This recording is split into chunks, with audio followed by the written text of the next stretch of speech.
বলেন তো এগুলো কোথায় পেয়েছে? চলছে কিসের নামে? সামাজিকতার নামে। যদি এগুলোর বিরোধিতা করেন তখন বল, ভাই দাও দাও দাও, সমাজ বোঝো না, তুমি বোঝো না সমাজ, তোমার এই সামাজিকতায় লাথি মারি।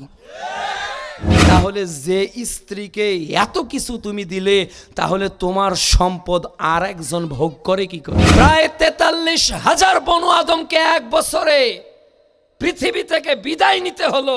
এর কারণ কি? তাদের আনুগত্য না করা। আমার পরিবারে কয়টা সন্তান নিব আর কয়টা সন্তান আল্লাহ দিবেন, এটা কি স্লোগানে সীমাবদ্ধ নাকি আল্লাহ তাকদিরে ফয়সালা করেছে?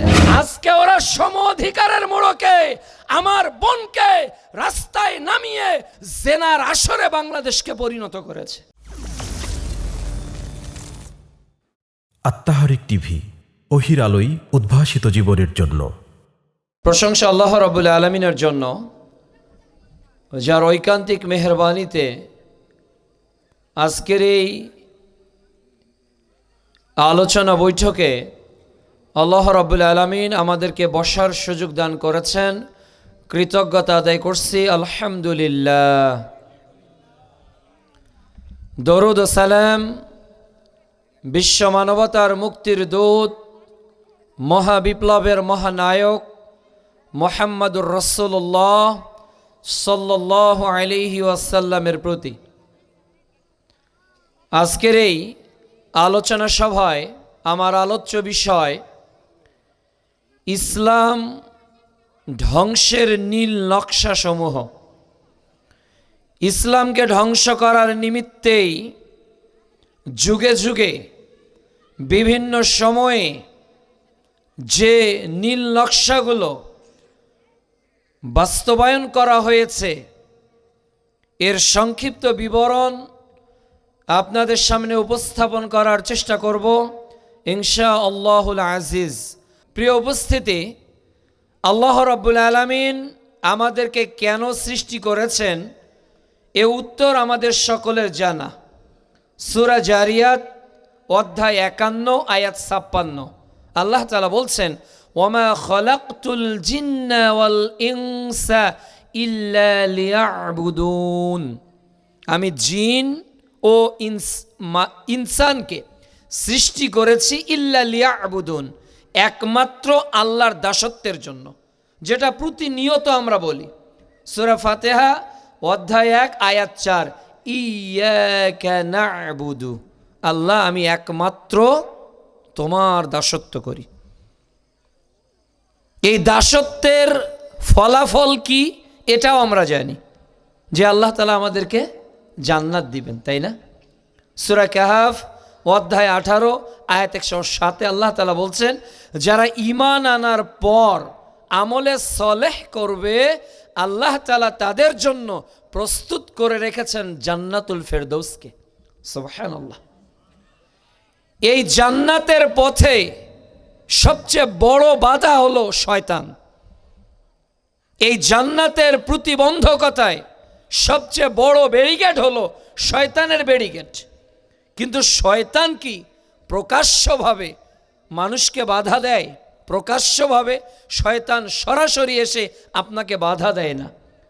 শয়তান বাধা দিবে প্রগতির নামে, শয়তান বাধা দিবে সংস্কৃতির নামে, শয়তান বাধা দিবে সামাজিকতার নামে, শয়তান বাধা দিবে অর্থনৈতিক ভিত্তির নামে, শয়তান বাধা দিবে পারিবারিক উপর ভিত্তি করে।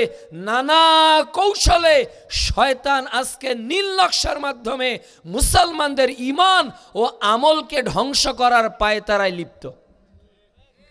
আল্লাহ তাআলা অনেক আগেই বলেছেন, সূরা বাকারা অধ্যায় 2 আয়াত 168, সূরা বাকারা অধ্যায় 2 আয়াত 208, ওয়ালা তাত্তাবিউ খুতুওয়াতিশ শাইতান, তোমরা শয়তানের পদঙ্ক অনুসরণ করো না। প্রত্যেক নবীর মিশন ছিল একটা, এই জমিনে আল্লাহর দাসত্ব প্রতিষ্ঠার ক্ষেত্রে সবচেয়ে বড় বাধা হলো ইবলিস, শয়তান। আল্লাহ রাব্বুল আলামিন বলছেন সূরা নাহাল অধ্যায় 16 আয়াত 36, ওয়ালাকাদ বাআসনা ফি কুল্লি উম্মাতির রাসূলান আন ইবুদুল্লাহ ওয়াসতানিবুত তাগুত। আল্লাহ প্রত্যেক সম্প্রদায়ের প্রতি রাসূল প্রেরণ করেছিলেন, তাদের দায়িত্ব ছিল আনি ইবুদুল্লাহ, মানুষকে আল্লাহর দাসত্বের দিকে আহ্বান করা। আর কি করা? ওয়াস্তানিবুত তাগুত, আর তাগুতকে বর্জন করা, অস্বীকার করা। সূরা ফাতিহার শেষ আয়াতে আমরা কি বলি? গায়রিল মাগদুবি আলাইহিম ওয়ালাদ-দাল্লিন। আল্লাহ আমাকে তাদের পথে পরিচালিত করেন না যারা মাগজুব, যারা গজব প্রাপ্ত, আর দলিন, যারা পথভ্রষ্ট। এইটা আমরা প্রতিনিয়ত আল্লাহর নিকট বলছি, কিন্তু আমরা কি আসলেই বুঝি কোনটা মাগজুব আর কোনটা দলিন, কোন পথটা ভ্রষ্টতার পথ আর কোন পথটা হেদায়েতের পথ? আল্লাহ তাআলা তো সবটাই আমাদের সামনে কি করেছেন? উন্মুক্ত করেছেন। মাল্টি চয়েস করছেন, এমসিকিউ আমরা দেইনি পরীক্ষা, এমসিকিউ 4টা উত্তর থাকে, যে কোনো একটা আমরা চুজ করতে পারি। রেজাল্ট হওয়ার পর বোঝা যাবে আমার উত্তরটা রাইট নাকি রং, বিচারের মাঠে।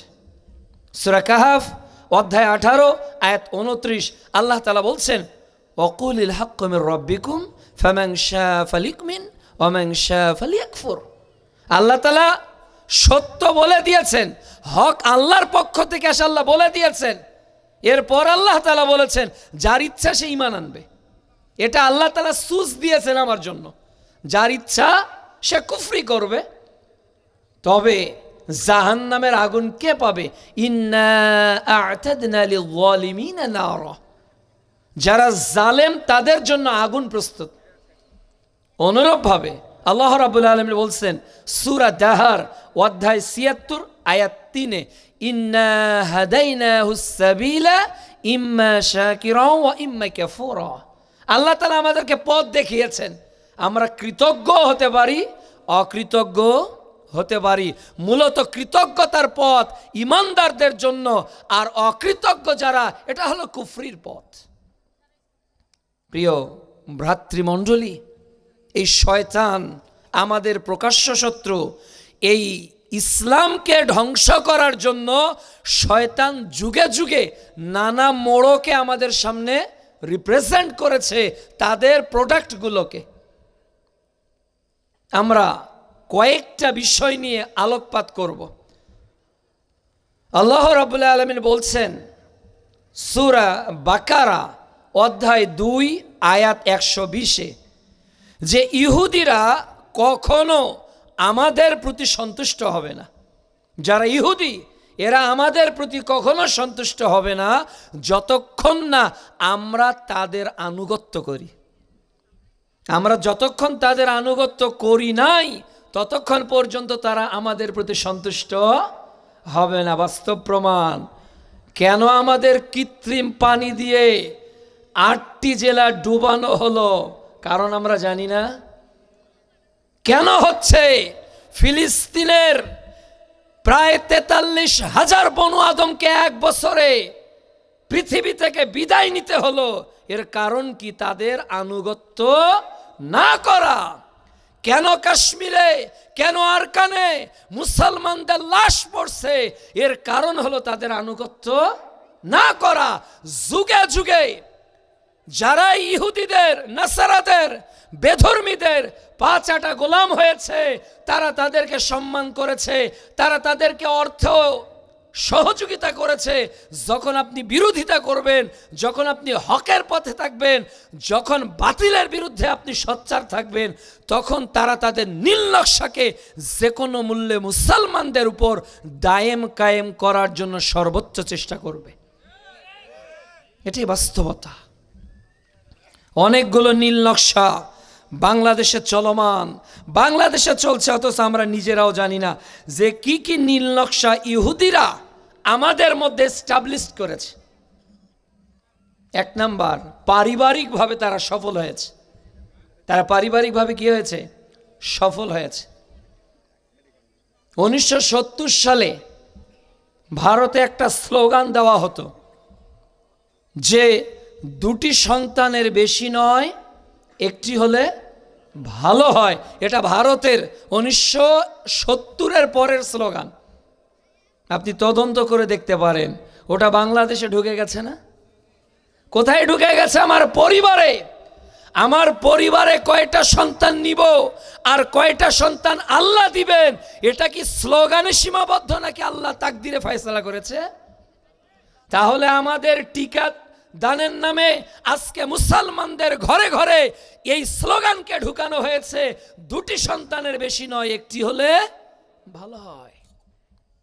আবার ঠিক তার 10 বছর পর 1780 থেকে 90-এর মধ্যে আর একটা স্লোগান পৃথিবীতে মশহুর হয়েছে, বিশেষ করে এশিয়া মহাদেশের কয়েকটি দেশে। এটি হলো ছেলে হোক মেয়ে হোক একটি সন্তানই যথেষ্ট। এগুলো কার স্লোগান? সাহাবীদের, নবী রাসূলদের। কার স্লোগান? ইহুদিদের। বাস্তবায়ন হয়েছে কোথায়? আমাদের কোথায়? পরিবারে। পারিবারিকভাবে আমরা তাদের কাছে পরাজয় বরণ করেছি। তাদের স্লোগান 2টি সন্তানের বেশি নয়, একটি হলে ভালো হয়। এই স্লোগান আজকে বাংলার ঘরে ঘরে ঢুকে গেছে। এই জন্য তো আজকে যে ছেলে 2টা সন্তান জন্ম দিয়েছে তারা কিন্তু আবার 7 ভাই ছিল। তাদের মায়েরা কিন্তু 4 বোন 5 ভাই ছিল, আর তার ঘরে 2টি সন্তানের আর বেশি তারা নিতে চায় না। ইহুদির স্লোগান বাংলাদেশের মুসলমানদের পরিবারে নীল নকশার মাধ্যমে তারা বাস্তবায়ন করেছে। প্রিয় উপস্থিতি, এর বিপরীতে ইসলাম কি বলছে? ইসলাম কি বলছে? সূরা বনী ইসরাইল অধ্যায় 17 আয়াত 31, সূরা আনআম অধ্যায় 6 আয়াত 151, আল্লাহ রাব্বুল আলামিন বলছেন, তোমরা খাদ্যের ভয়ে সন্তান মেরো না, আমি আল্লাহ তোমাদেরও রুজি দিয়ে থাকি তাদেরও রুজি দিয়ে থাকি। সুবহানাল্লাহ। আল্লাহ বলছে আমি শুধু তোমাদের রুজি দেই না, যারা পৃথিবীতে আসবে তাদেরও রিজিকের ব্যবস্থা কে করবে? আল্লাহ করবে। আর আমরা সন্তান নিচ্ছি না কেন? রিজিকের ভয়ে, যে বাচ্চা কি খাবে। 8-10টা সন্তান নিলে হয়তো আমার পরিবারে অভাব বেড়ে যাবে। আরে অভাব বাড়বে কিনা এই তাকদীরের খবর মানুষ জানে নাকি? আল্লাহ। আল্লাহ। সূরা হুদ অধ্যায় 11 আয়াত 6 আল্লাহ তাআলা বলছে, ওয়ামা মিন দাব্বাতিন ফিল আরদ ইল্লা আলাল্লাহি রিজকুহা। এই পৃথিবীতে এমন কোন প্রাণী বিচরণ করে না যার রিজিকের দায়িত্ব আল্লাহ নেন নাই। সুবহানাল্লাহ। তাহলে রিজিকের দায়িত্ব নিয়েছেন কে? আল্লাহ দায়িত্ব নিয়েছেন। 10 বছর আগে জমিন যত ফসল দিত আজকে বেড়েছে না কমেছে? বেড়ে গেছে। 10 বছর আগে একটা গাভী যতটুকু দুধ দিত আজকে একটা গাভী তার চেয়ে অনেক গুণ বেশি কি দুধ দিচ্ছে না? তাহলে রিজিক কে বাড়িয়ে দিয়েছে? আল্লাহ তাআলা বাড়িয়ে দিয়েছে। সূরা বাকারা অধ্যায় 2 পারা 1 আল্লাহ তাআলা বলছে, ইয়া আইয়ুহান নাস উবুদু রাব্বাকুমুল্লাযী খালাকাকুম ওয়াল্লাযীনা মিন ক্বাবলিকুম লাআল্লাকুম তাত্তাকুন আল্লাযী জাআলা লাকুমুল আরদা ফিরাশাও ওয়াস সামাআ বিনাআ ওয়া আনজালা মিনাস সামাই মাআন ফাআখরাজা বিহি মিনাস সামারাতি রিজকাল লাকুম।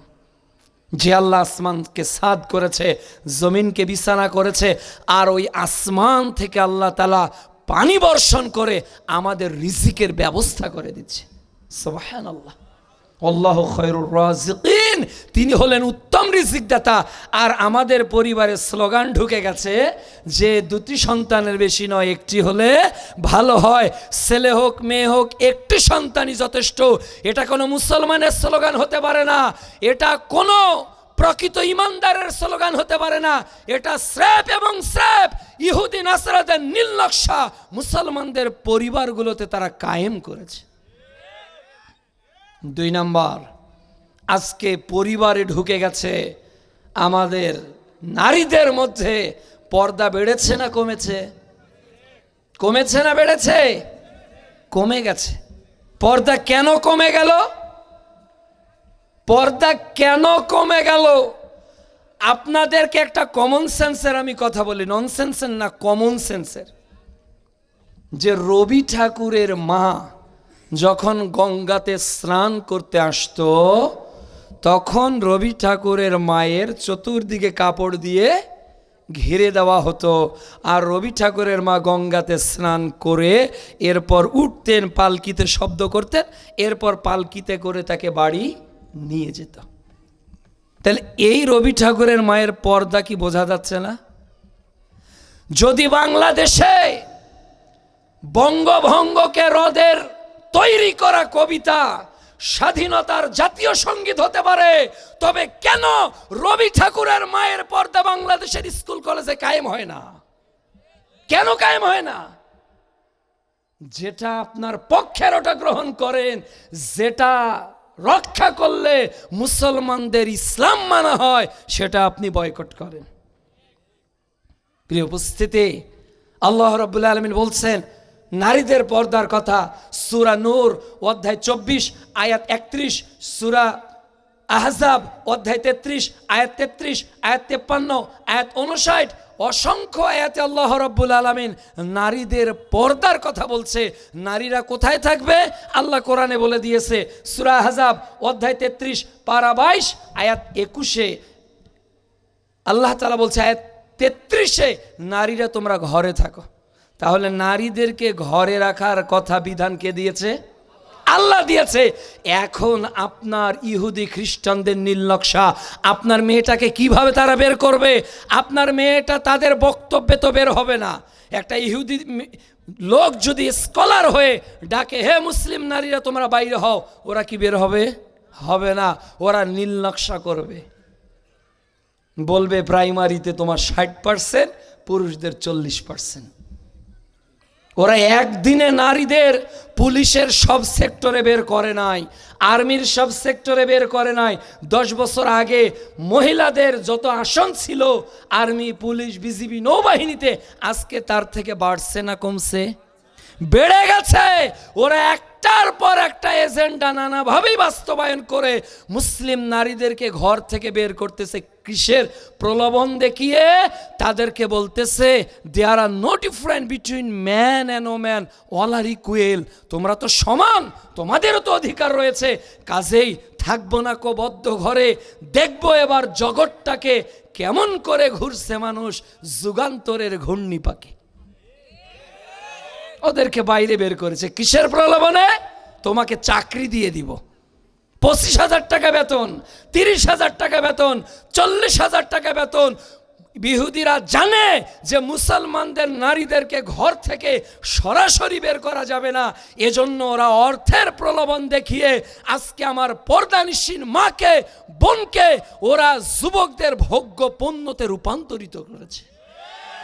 আজকে ওরা সম অধিকারের মোড়কে আমার বোনকে রাস্তায় নামিয়ে সম অধিকার স্লোগানের মাধ্যমে জেনার আসরে বাংলাদেশকে পরিণত করেছে। এর নাম সম অধিকার নয়, এর নাম নারীদের মর্যাদা নয়, বরং নারীদের মর্যাদা তো মায়ের মধ্যে রয়েছে, নারীদের মর্যাদা তো গৌরবের মধ্যে রয়েছে, পর্দার মধ্যে রয়েছে। পর্দাহীনতা কখনো নারীদের সম্মান বয়ে আনতে পারে না।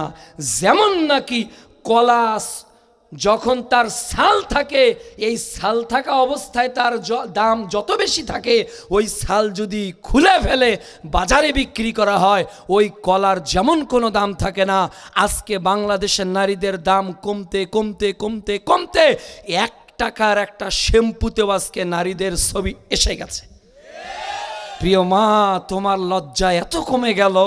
প্রিয় বোন, তুমি 1 টাকার পণ্য হয়ে গেলে। একটা ব্লেটের 5 টাকার অ্যাডভার্টাইজে আজকে তোমাকে বিলবোর্ডে দেখতে পাওয়া যায়। এটা নারীর সম্মান নয়, এটা নারীর মর্যাদা নয়, এটা বাংলাদেশের মুসলমানদেরকে ঘর থেকে বের করার ইহুদিদের নীল নকশা বই কিছুই হতে পারে না। প্রিয় উপস্থিতি, অথচ আল্লাহ রাব্বুল আলামিন আমাদেরকে স্পষ্ট করে জানিয়ে দিয়েছেন, মুহাম্মদুর রাসূলুল্লাহ সাল্লাল্লাহু আলাইহি ওয়াসাল্লাম বলেছেন, মহিলা নিসাউন কাসিয়াতুন আরিয়াতুন, এমন একটা সময় চলে আসবে যখন মহিলারা পোশাক পরবে, কিন্তু পোশাক পরেও তাদেরকে উলঙ্গ দেখা যাবে, উলঙ্গ দেখা যাবে। আজকে টু পিস থ্রি পিসের কথা বাদ দিলাম, বাংলাদেশের পরিবারগুলোতে যে বোরকার প্রচলন ঘটেছে এটা আরো যুবকদের আকর্ষণকে বাড়িয়ে দিয়েছে। এটা কোনোদিনও পর্দা হতে পারে না। যে বোরকা পরলে পুরুষ অবলীলায় লোভনীয় দৃষ্টিতে একটা নারীর দিকে তাকিয়ে থাকে, ওটা পর্দা নয়, ওটা পর্দার অন্তরালে জেনার শামিল। কাজেই সম্মানিত উপস্থিতি, আপনার পরিবারের নারীটাকে তারা বের করে নিয়ে যাচ্ছে কিভাবে, বুঝতে পেরেছেন? মনে করতেছেন আমার মেয়ে তো অমুক তমুক, আজকে আমি গর্ববোধ করতেছি, কিন্তু এই গর্বই পরকালীন জীবনে আপনার ক্ষতির কারণ হয়ে যাবে। সহিহ বুখারী 1385 নম্বর হাদিস, রাসূলুল্লাহ সাল্লাল্লাহু আলাইহি ওয়াসাল্লাম বলছেন, কুল্লু মাউলুদু ইউলাদু আলাল ফিতরা, প্রত্যেক আদম সন্তান মুসলমান হয়ে জন্মগ্রহণ করে, তার মা বাবাই তাকে ইহুদি বানিয়ে দেয়, তার মা বাবাই তাকে নাসরা বানিয়ে দেয়, তার মা বাবাই তাকে অগ্নি উপাসক বানিয়ে দেয়। কে বানায়? মা বাবা বানায়। এজন্য বলা হয়, give me educated mother, I will give you a educated nation. একটা মা যদি শিক্ষিত হয়, একটা জাতি শিক্ষিত হয়ে যাবে। সম্মানিত উপস্থিতি, আজকে আমরা দেখেন, আজকে আমাদের নিজেদের মধ্যে বন্ধন বাড়তেছে না ভাঙতেছে? ভাঙতেছে। আজকে বন্ধন ভেঙে যাচ্ছে। ভাই ভাই আলাদা, মা বাবা আলাদা, একই ইউনিটে একই ছাদের নিচে আমরা বসবাস করি। মা এক রান্নার রুমে রান্না করে, বৃদ্ধ মা বাবা একদিকে খাচ্ছে, আর তারই সন্তান নতুন বউ নিয়ে আলাদা ঘরে আলাদা রান্নার রুমে আলাদাভাবে খাচ্ছে। এটা কোনো পারিবারিক বন্ধন হতে পারে না।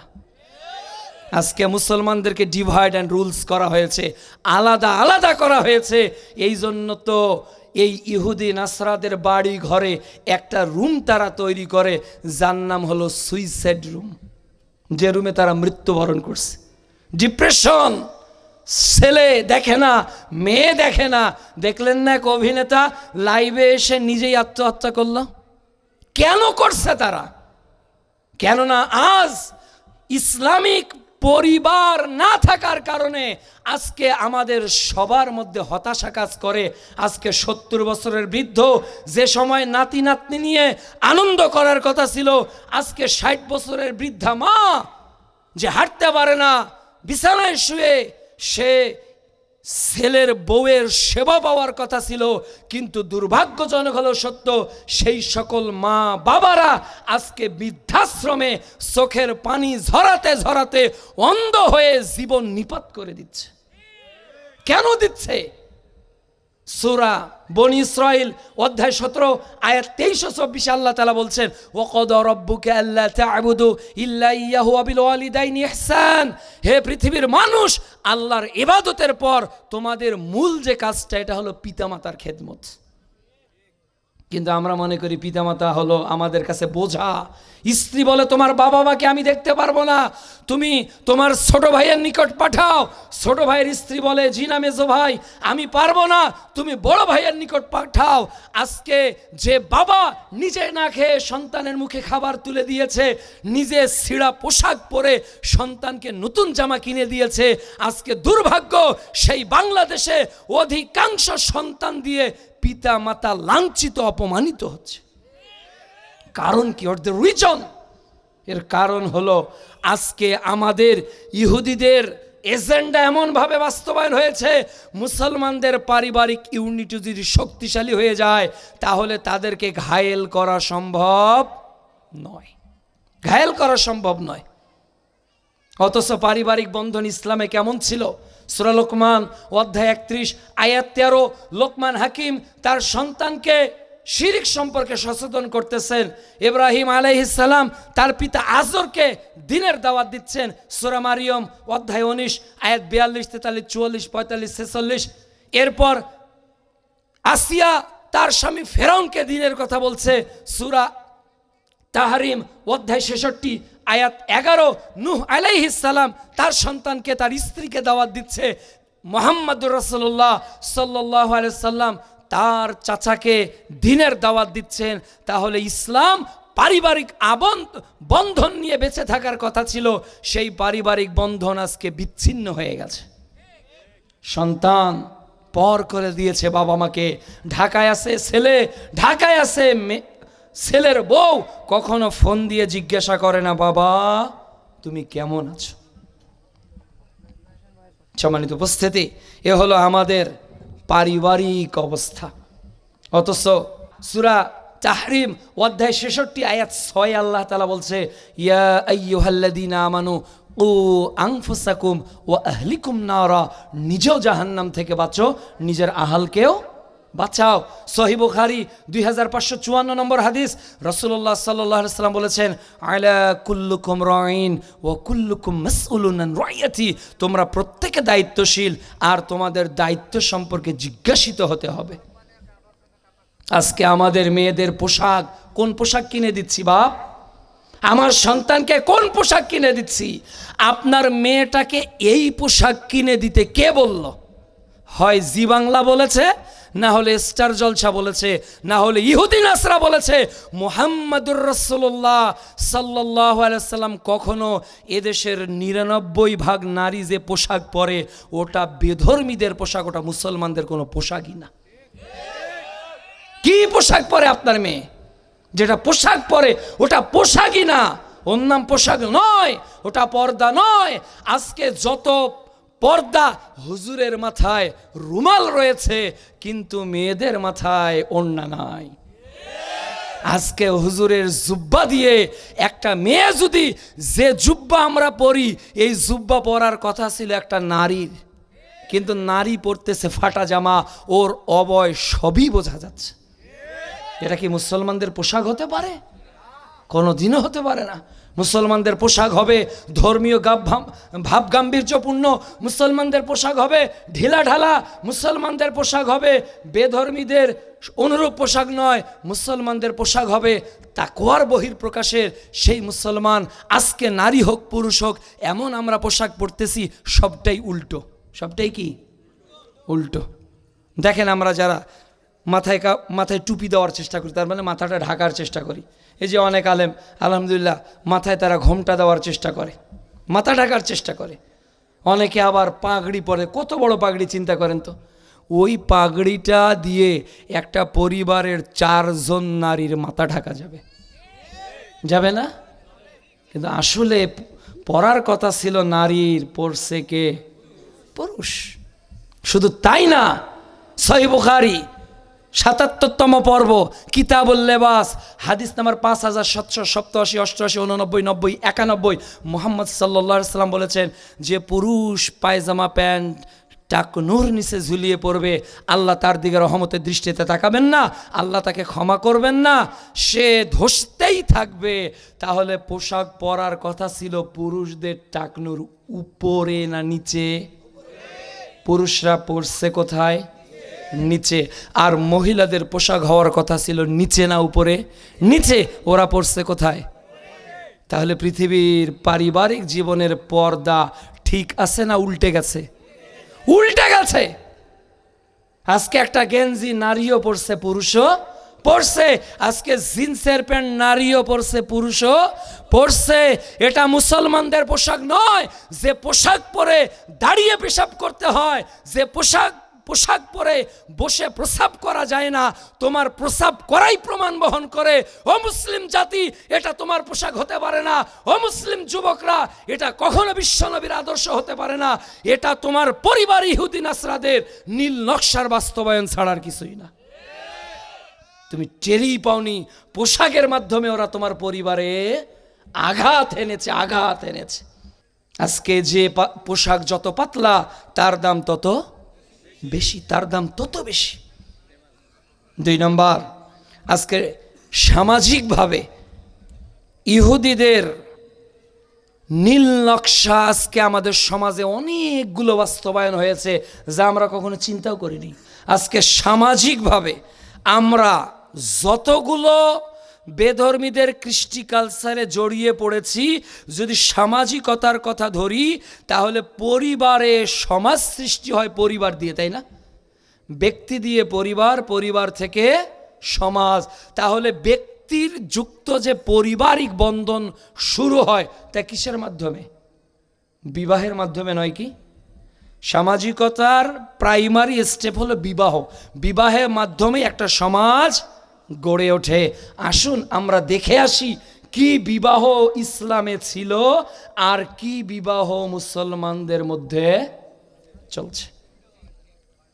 দেখুন তো সম্মানিত উপস্থিতি, মুসলমান আজকে বিবাহতে গায়ে হলুদের নামে আয়োজন করে কি না?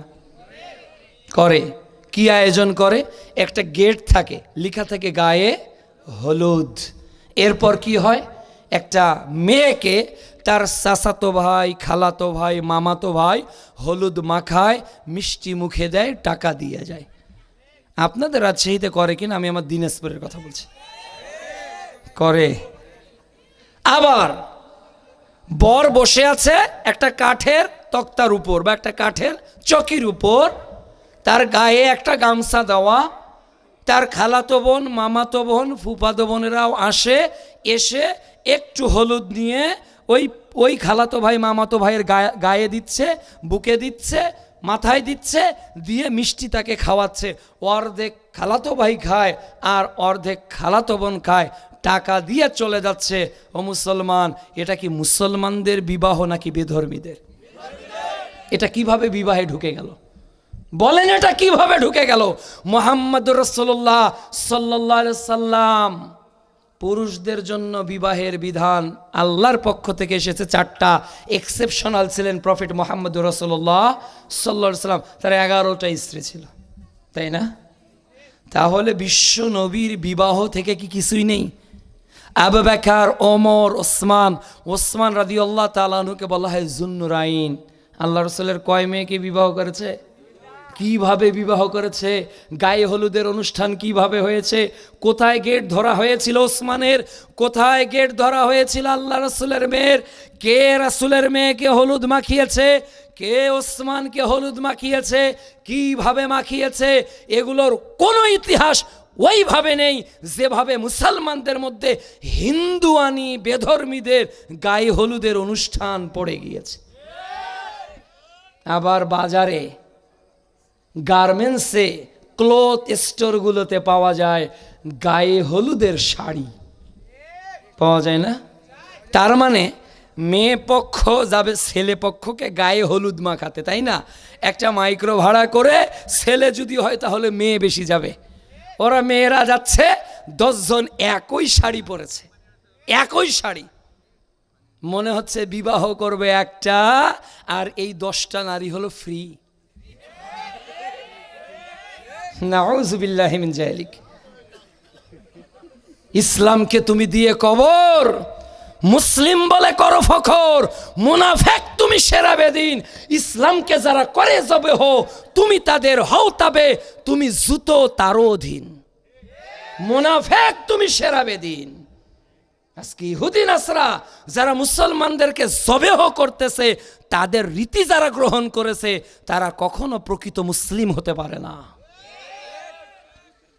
এভাবেই গায়ে হলুদের অনুষ্ঠান চলছে, একজন আরেকজনের গায়ে দিচ্ছে। অথচ প্রিয় নবী বলতেছে যে জেনা হলো, চোখের জেনা হলো চোখ দিয়ে দেখা, হাতের জেনা হলো হাত দিয়ে ধরা। তাহলে তুমি যখন খালাতো বোনের গায়ে হাত দাও, অথবা তুমি যখন খালাতো ভাইয়ের গায়ে হাত দাও, এটা কি গায়ে হলুদের অনুষ্ঠান নাকি জেনার অনুষ্ঠানে পরিণত হয়? জেনার অনুষ্ঠানে পরিণত হয়। আর একটু সামনে আসি, আব্দুর রহমানের বাড়িতে বিয়ে, আব্দুল মালেকের বাড়িতে বিয়ে, অমুক মুসলমানদের বাড়িতে বিয়ে। 7 দিন থেকে 5 দিন থেকে 3 দিন থেকে সকাল নেই, ফজর নেই, মাগরিব নেই, এশা নেই, বড় বড় বক্স সেটগুলো রাত দিন শুধু বাজতেই আছে, বাজতেই আছে। একটা হিন্দুদের বিবাহতেও গান চলে, একটা মুসলমানদেরও বিবাহতে গান চলে, আর এর নাম নাকি সামাজিকতা। এর নাম কি? সামাজিকতা। তোমার ওই সামাজিকতাকে আমি ঝাড়ু দিয়ে বাড়ি দেই। যে সামাজিকতা মেনটেন করলে ইসলামকে মানা যায় না, আমি ইসলামকে 1000 বার মানতে রাজি আছি। তোমার সামাজিকতার দোহাই দিয়ে এই নাচ গানের অনুষ্ঠানকে 1 সেকেন্ডের জন্য মানতে রাজি নাই। সূরা লোকমান অধ্যায় 31 আয়াত 6 আল্লাহ তাআলা বলেছে, যারা অসার বাক্য ক্রয় করে তাদের জন্য রয়েছে যন্ত্রণাদায়ক শাস্তি। আবু দাউদ 4924 নম্বর হাদিস। মুহাম্মদ সাল্লাল্লাহু আলাইহি সাল্লাম কানে আঙুল ঢুকিয়ে দিয়েছেন গান বাজনার আওয়াজ শুনে, আর পবিত্র বিবাহকে আজকে গান বাজনা দিয়ে পাপ যুক্ত করে এই পরিবারকে কখনোই আদর্শ পরিবারে পরিণত করা সম্ভব নয়। এরপর আমরা করতেছি কি, বিয়ের পোশাক, তাই না? বিয়েতে শেরওয়ানি না কি পরে এটা পুরুষরা? শেরওয়ানি, একটা শেরওয়ানির দাম নাকি 14,000, 20,000, 25,000। বিবাহের বৈঠকে এটা পড়তেছে, মাথায় বিশাল বড় একটা মুকুট দিচ্ছে। কোত্থেকে আসলে এগুলো, কিভাবে আসলো, কেউ ইতিহাস জানে না। চলছে এটা পোশাকের নামে। মেয়েকে একটা পোশাক পরা হচ্ছে, দামি পোশাক। আরে মেয়ে হলো ঢেকে রাখা বস্তু, মেয়ে হলো যত্নে রাখা বস্তু। আপনার একটা জায়গা যদি 5 কোটি টাকা দিয়ে আপনি কিনে নেন, আর ওটা যদি রেজিস্ট্রি করেন, ওই জমির দলিলটা কত যত্নে রাখতে পারেন? কত যত্নে? অনেক যত্নে না? সবচেয়ে দামি জিনিস যেটা, ওটা লকারে রেখে দেন, যাতে সব চুরি হলেও বাড়ির জমি আর গহনাটা চুরি না হয়। তাহলে আপনার জমি চুরি হলে ফেরত আসতে পারে, আপনার গহনা চুরি হলে ফেরত আসতে পারে। আজকে যদি বেপরদা অবস্থায় আপনার মেয়েটা বিবাহের বৈঠকে বসে থাকে, ও পিতা আপনি হলেন দায়ুস পিতা, তাহাজ্জুদ পড়ে আল্লাহর জান্নাত কিনতে পারবেন না। বলেছেন মুহাম্মাদুর রাসূলুল্লাহ সাল্লাল্লাহু আলাইহি সাল্লাম, সালাসা কদ হারামাল্লাহু আলাইহিল জান্নাহ। মুসনাদে আহমদ 5343 নম্বর হাদিস। 3 শ্রেণীর লোক আল্লাহর জান্নাতে যাবে না। এর এক শ্রেণী হলো আদ-দায়ুস আল্লাযী ইউকিররু ফি আহলিল খাবিস, যে তার পরিবারে মেয়েদেরকে বেহেয়াপনার, ছেলেদেরকে বেহেয়াপনার সুযোগ দেয়, এই পিতা আল্লাহর জান্নাতে যাবে না। তাহলে ডিসিশন আপনার। বিবাহ দিবেন, মেয়েটাকে বোরকা পরে বিবাহ করবেন। ও পুরুষ, বউ তুমি কিনলে মোহরানা দিয়ে, বউকে তুমি খাওয়াবে, 1 মাস পরিশ্রম করেছো, 20,000 টাকা পেয়েছো, 30,000 টাকা পেয়েছো। তোমার বউয়ের জন্য একটা ইউনিট ভাড়া নিয়েছো, গেল 8,000 টাকা। বিদ্যুৎ বিল দিচ্ছ 2,000 টাকা, হলো 10,000 টাকা। প্রতিদিন রান্না বান্নার পিছনে খরচ হচ্ছে আর 5-7 হাজার টাকা। তুমি 5,000 টাকা জমা রেখে দিলে, স্ত্রীর প্রয়োজনে ঈদে পোশাক কিনে দিচ্ছ। এরপর জুতা ছিঁড়ে যাচ্ছে, জুতা কিনে দিচ্ছ।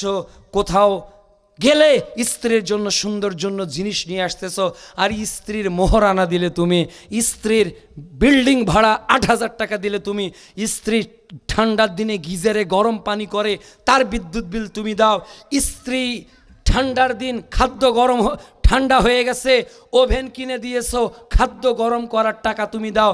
স্ত্রীর রান্নাতে যাতে কষ্ট না হয় ম্যাজিক চুলে কিনে দিয়েছো, ভাত রান্না করতে যাতে কষ্ট না হয় রাইস কুকার কিনে দিয়েছো। তাহলে যে স্ত্রীকে এত কিছু তুমি দিলে, তাহলে তোমার সম্পদ আর একজন ভোগ করে কি করে? এত টাকা খরচ করে তোমার নারীকে আর একজন দেখে, এটা কেমন কথা? এটা কেমন কথা? তোমার মতো বোকা স্বামী আর পৃথিবীতে কেউ নেই। বোকা স্বামী। আরে একটা ক্রিকেট খেলাও কেউ যদি ট্রফি ছাড়ে, ওটা ঘিরে রাখে কেন? 20 টাকা ছাড়া দেখতে দেয় না। আর তোমার স্ত্রী এত সহজ হয়ে গেল যে স্ত্রীর পিছনে তুমি মাসে 20,000 টাকা খরচ করে গোটা জাতিকে মোটর সাইকেলের পিছনে চালিয়ে দেখাচ্ছ, দেখো আমার স্ত্রী কেমন। এটা কি কোনো ভালো পুরুষের আচরণ হতে পারে? কোনোদিনও পারে না। চলছে কিসের নামে? এটা সামাজিকতা ভাই, এটা মডার্ন স্ট্যাটাস, এটা আধুনিকতা। তোমার এই আধুনিকতাকে লাথি মারি। এর নাম আধুনিকতা নয়, এটা হলো 21বিংশ শতাব্দীর নব্য জাহিলিয়াত। প্রিয় উপস্থিতি, শুধু তাই নয়, আজকে সামাজিকভাবে বিয়ের অনুষ্ঠানের আগেই বিউটি পার্লার, তাই না? বিউটি পার্লারে যে সাজে, ফজরে গিয়েছে, 1:30টার সময় এসেছে, জহরও নেই, আসরও নেই, মাগরিবও নেই, এশাও নেই। কেন? ও যদি উজু করতে চায় তাহলে বিউটি পার্লারের অবস্থা শেষ হয়ে যাবে। তাহলে যে নারী এক ওয়াক্ত সালাত কাজা করলো। ইবনে মাজা প্রথম খণ্ড কিতাবুস সালাত হাদিস নাম্বার 1008, বাইনাল আবদি ওয়া বাইনাল কুফরি তারকুস সালাহ, মুসলমান এবং কাফের এর মধ্যে পার্থক্য হলো সালাত। ইবনে মাজার 1009 নম্বর হাদিস, রাসূল সাল্লাল্লাহু আলাইহি সাল্লাম বলতেছেন 79 নম্বর হাদিস, যে মান তারাকা সালাতা মুতাআম্মিদান ফাকাদ কাফারা, যে ব্যক্তি এক ওয়াক্ত সালাত ইচ্ছাকৃতভাবে ছেড়ে দিল সে কাফের হয়ে গেল। ইবনে মাজাহ সালাত অধ্যায় 1080 নম্বর হাদিস, মুহাম্মদ সাল্লাল্লাহু আলাইহি সাল্লাম বলতেছেন মান তারাকা সালাতা ফাকাদ আশরাকা, যে সালাত ছেড়ে দিল সে শিরক করলো। তাহলে মুমিন আর কাফেরের মধ্যে পার্থক্য কি? সালাত। এক ওয়াক্ত সালাত ছেড়ে দিলে কাফের হয়ে যায়, এক ওয়াক্ত সালাত ছেড়ে দিলে সে মুশরিক হয়ে যায়। তাহলে তুমি যাকে বিবাহ করতেছো, যে বিউটি পার্লারে 5 ঘন্টা আগে সেজে এসেছে, জহর আসর মাগরিব এশা পড়েনি, ও মুশরিক, ওই নারীকে বিবাহ করাই জায়েজ নয়।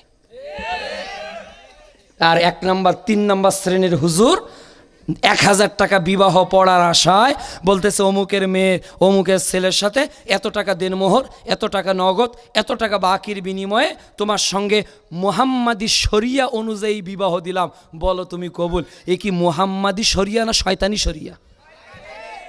সালাতের কোনো খবর নেই, বেপরদা চলছে, আর হঠাৎ করে বরযাত্রী আসতেছে, দেখবেন একটা গেট ধরা হয়েছে। কে গেট ধরেছে? সব নারীরা। দুলাভাইকে ঢুকতে দিবে না, মিষ্টি খেতে হবে, কাশি দিয়ে ফিতা কাটতে হবে, এক ফিতা কাটা এক কাশি দিয়ে দাম তার 20,000 টাকা 10,000 টাকা। বলেন তো এগুলো কোথায় পেয়েছে? চলছে কিসের নামে? সামাজিকতার নামে। যদি এগুলোর বিরোধিতা করেন তখন বল ভাই দাও দাও দাও, সমাজ বোঝো না তুমি, তুমি বোঝো না সমাজ, তোমার এই সামাজিকতায় লাথি মারি। কিসের সামাজিকতা দেখাতে চাও? সামাজিকতার সংজ্ঞা কি বলো? সামাজিকতার সংজ্ঞা কি? যে সামাজিকতার সংজ্ঞা, নারী পুরুষের বিবাহ বৈঠকে সামাজিকতার নামে বেহেল্লাপনা দেয়, ওটা সামাজিকতা হতে পারে না, ওটা বেহেয়াপনা ছাড়া আর কিছুই নয়। সম্মানিত উপস্থিতি, এরপর সমাজে অনেক কিছু চলছে। দেখবেন আপনাদের গ্রামে দোকান আছে না? দোকানে টিভি আছে, টিভিতে ডিসলাইন আছে, ডিসলাইনে স্টার জলসা আছে, ডিসলাইনে জুয়া খেলা আছে। আচ্ছা বলেন তো, ডিসলাইনে একটা লোক জুয়া খেলা দেখছে, ক্রিকেট ফুটবল, কেউ কি এটাকে ঘৃণার চোখে দেখে? একটা জায়গায় দোকান, একটা জায়গায় বাজার, ওখানে 4 জন দাঁড়িয়ে ক্রাম বোর্ড খেলছে। আচ্ছা বলেন তো, ক্রাম বোর্ড খেলাটা সামাজিক কি অপরাধ? কেউ মনে করে? কেউ মনে করে না। অথচ এখানে একজনের বাড়ি আছে, সেফটি ট্যাঙ্কি না করে যদি সে টয়লেট করেছে, পাইপের ডাইরেক্ট লাইন তার উঠানে দিয়েছে, বাইরে উঠানে দিয়েছে, কোনো সেফটি ট্যাঙ্কি নেই, গর্ত নেই, ওটা যদি বাইরে ওই পায়খানাটা পড়ে, বলেন তো সামাজিকভাবে তাকে হেয় তুচ্ছ করা হবে কিনা? তার বিচার করা হবে কিনা? তার সালিশ করা হবে কিনা? সমাজের মানুষ তাকে অপমান করবে কিনা? কেন? সে যে জায়গায় টয়লেট ফেলতেছে ওর দাগ নাম্বার RSCS কৌলা পরসাট হাড্ডা, তো তার বাবার জমির উত্তরাধিকারী সূত্রে পেয়েছে, আপনি তাকে গালি দিচ্ছেন কেন? তখন বলতেছে এটা পরিবেশ দূষণ হচ্ছে। তাহলে টয়লেট বাড়িতে সেফটি ট্যাঙ্কিতে না ফেলে যদি উঠানে, বাইরে, রাস্তাঘাটে প্রকাশ্যভাবে ফেলা, সমাজের বায়ু দূষণ হয়, সমাজের অবক্ষয় তৈরি হয়, তাহলে একটা পায়খানা যত অবক্ষয় তৈরি করে, আজকে প্রকাশ্যভাবে তাস খেলা, প্রকাশ্যভাবে ক্রামবোর্ড খেলা, প্রকাশ্যভাবে ডিসলাইন চালিয়ে এদেশের তরুণ তরুণীদেরকে জেনার সুরসুরি দেওয়া, পায়খানা বাইরে ফেলার চেয়ে 1000 কোটি গুণ বেশি বড় অপরাধ। যেটা অপরাধ হওয়ার কথা ওটা আজকে সামাজিকতার নামে চলছে, সামাজিকতার নামে চলছে। অথচ রাসূলের যুগে সেফটি ট্যাঙ্কি ছিলই না, ছিল না। তাহলে সম্মানিত উপস্থিতি, আজকে আমরা কোথায় যাচ্ছি? নীল নকশার বাস্তবায়ন হচ্ছে কি হচ্ছে না? আল্লাহ রাব্বুল আলামিন বলছেন সূরা মাইদা অধ্যায় 5 আয়াত 51, ইয়া আইয়ুহাল্লাযীনা আমানু, হে ঈমানদার বান্দাগণ, লা তাত্তাখিযুল ইয়াহুদা ওয়ান নাসারা আউলিয়া, হে ঈমানদাররা ইহুদি নাসরাদেরকে বন্ধু করো না, বা'দুহুম আউলিয়া বা'দ, ওরা একজন আরেকজনের বন্ধু। এদেশের ইহুদিরা, এদেশের নাসারারা সবাই এক মুসলমানদের বিরুদ্ধে। কাজেই তাদের নীল নকশাগুলো একটার পর একটা ধরতে হবে। এই যে ওয়াজ মাহফিল, এই যে বেলুন, এই যে ওয়াজ মাহফিল টুনটুনি গাড়ি, ওয়াজ মাহফিলে পুতুল বিক্রি হয়, ওয়াজ মাহফিলে পানের দোকান বসে, আর পানের দোকানদার জর্দা গুল সবই বিক্রি করতেছে, এটা ওয়াজ মাহফিলকে অপমান করা ছাড়া কিছুই না। ওয়াজ মাহফিলে চলছে, এগুলো আর এক কুসংস্কার। কাজে সম্মানিত উপস্থিতি, সর্বাঙ্গে ব্যথা ওষুধ দিব কোথায়? সর্বোপরি কথা হলো এই, ইহুদিদের নীল নকশার পরিণতি হলো কি? তিরমিজির 2863 নম্বর হাদিস, রাসূলুল্লাহ সাল্লাল্লাহু আলাইহি ওয়াসাল্লাম বলছেন, মান দাওয়া বিদাওয়াল জাহিলিয়া ফা ইন্না মিন জুসা জাহান্নাম, যে ব্যক্তি জাহিলিয়াতের দিয়ে মানুষকে ডাকে সে জাহান্নামে যাবে। ওয়াইং সমা, যদিও সে সিয়াম পালন করে, ওয়া সাল্লা, যদিও সালাত আদায় করে, ওয়া জামান্নাহু মুসলিম, আর নিজেকে মুসলিম বলে দাবি করে, এর পরেও সে জাহান্নামে যাবে। কাজেই ইহুদি নাসরাদের যাবতীয় অপকর্ম আর আমার পরিবারে ঘটতে দিব না, বলেন ইনশাআল্লাহ। সামাজিকতার দোহাই দিয়ে বাংলার বিবাহতে, বাংলার কৃষ্টি কালচারে, বাংলার পোশাক আশাকে আর কোনো বিজাতীয় নীল নকশা বাস্তবায়ন করতে দিব না। আমার মুসলিম বোন পর্দা করেই বের হয়ে যাবে। আমার যুবক ভাই মুখে দাড়ি রেখে টাকনুর উপর পায়জামা পরে সে কলেজ, ইউনিভার্সিটি, ডাক্তার, ইঞ্জিনিয়ার সব পড়বে। তুমি আদর্শ হবে কেন? তোমার নবী তোমাকে আদর্শ বলেছে। প্রফেট মুহাম্মদ সাল্লাল্লাহু আলাইহি ওয়াসাল্লাম is a ideal model of the world. He is the model of sociology, botany, chemistry, physics, biology, economics, politics, whatever subject you name, he is the model of it. কাজেই পৃথিবীতে একজনই আদর্শ, Karl Marx নয়, মাও Zedong নয়, angles নয়, Abraham Lincoln নয়, তিনি হলেন মুহাম্মাদুর রাসূলুল্লাহ সাল্লাল্লাহু আলাইহি ওয়াসাল্লাম। ও যুবক, তার আদর্শ মেনে নিতে রাজি আছি তো ইনশাআল্লাহ? যুবক ভাইদেরকে তানজিমের মাধ্যমে, ঐক্যবদ্ধতার মাধ্যমে এই সমাজকে সংস্কার করতে হবে। আল্লাহ যুবকদেরকে ঐক্যবদ্ধভাবে সমাজ সংস্কার করার তৌফিক দান করো, আল্লাহুম্মা আমিন। এই আশাবাদ ব্যক্ত করে আমি আমার আলোচনা এখানে শেষ করলাম। ওয়া আখিরি দাওয়ানা আলহামদুলিল্লাহি রাব্বিল আলামিন। আসসালামু আলাইকুম ওয়া রাহমাতুল্লাহি ওয়া বারাকাতুহু।